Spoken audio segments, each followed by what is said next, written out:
So I just finished reading Queen's Hope, which is the third book in the Queen's trilogy, a trilogy about Padme Amidala, and I noticed a tactic that we actually see used quite a bit by the Separatists, used once again, and it's kidnapping. And I figured today we could take a closer look at the sort of history of the Separatists' prevalent use of taking hostages and trying to use them as leverage, and more notably and more relevant to the other things we've been talking about, the Separatist blockade of Pantora, which involved the use of this strategy. I'm Colin, and this is Sci-Fi Deep Dive.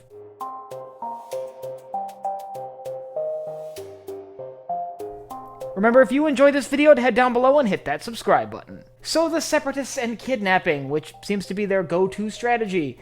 It is an interesting take on how to convince planets to join your cause, but one the Separatists seem to have used several times. You see, what many people seem to forget about the Clone Wars is it is actually a civil war, with two different sides and some neutral planets in the middle, with both sides trying to sort of draw those neutral planets in. For example, we see during battles like Malastare, the Republics trying to get those worlds to join the Republic by standing for their defense against a Separatist invasion. The Separatists, on the other hand, seem to use strategies more akin to, for example, the kidnappings, to convince planets to join their cause.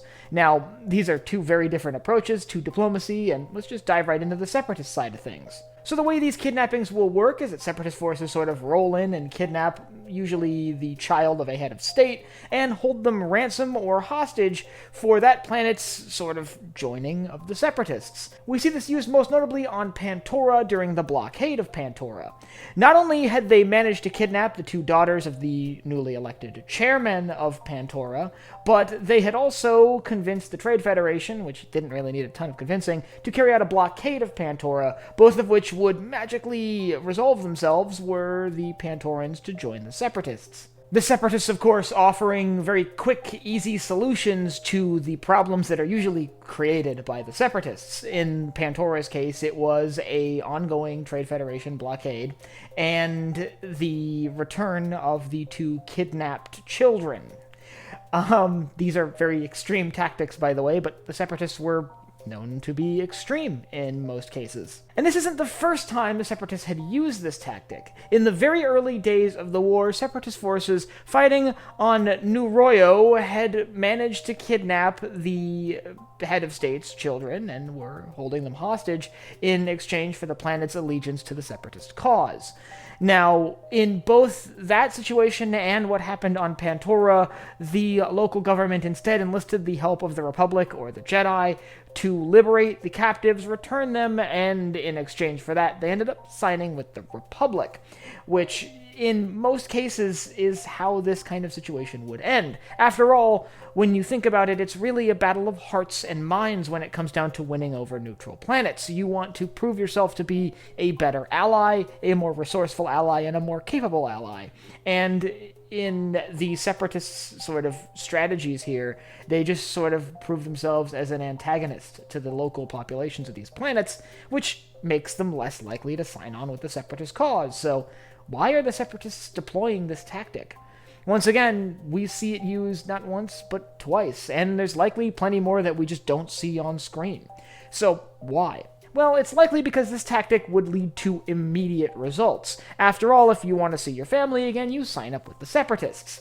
That's just how it works. And for a lot of heads of state and government organizations, that's enough of a motivation to get them to quickly sign up with the Separatists, but be rather unwilling subjects. Now, the Separatists do have the advantage that their army is a droid army that is allegiant to central computers, which would in turn be directed by Separatist leadership, so they don't really have to worry about a mutiny, but if they have to dedicate soldiers to maintaining their own territory and keeping internal rebellions from sort of overthrowing them from the inside, they have fewer troops to dedicate to their war with the Republic, so they have a vested interest in keeping as many planets under their control willingly.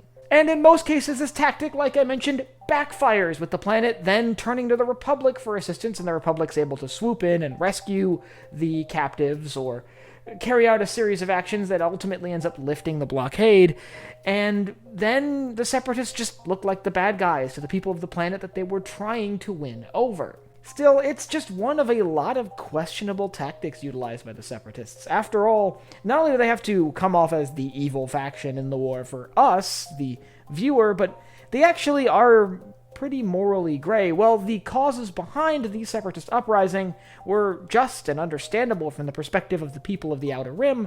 The leadership of the Separatist alliance were morally ambiguous at best and downright evil at worst, all the way up to Count Dooku and his master, Lord Sidious, who were undoubtedly forces for evil. If you'd like to learn about the causes that led to the rise of the Separatist Alliance and the foundation of the Confederacy of Independent Systems, I'll leave a link up here to one of the videos I have on the Separatist Crisis, the political crisis that led to the outbreak of the Clone Wars.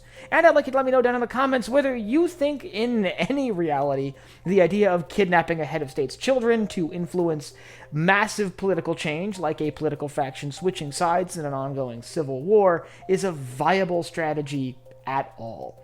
Would this have ever worked, or do you think it was just the Separatists being a little dumb? And if you have anything else you'd like to see me cover in Star Wars, you can let me know down below in the comments. Last but not least, if you enjoyed this video, head down below, hit the like button, the subscribe button, and the bell icon so you get notified when I upload new videos. So for Sci-Fi Deep Dive, I'm Colin, and I will see you next time.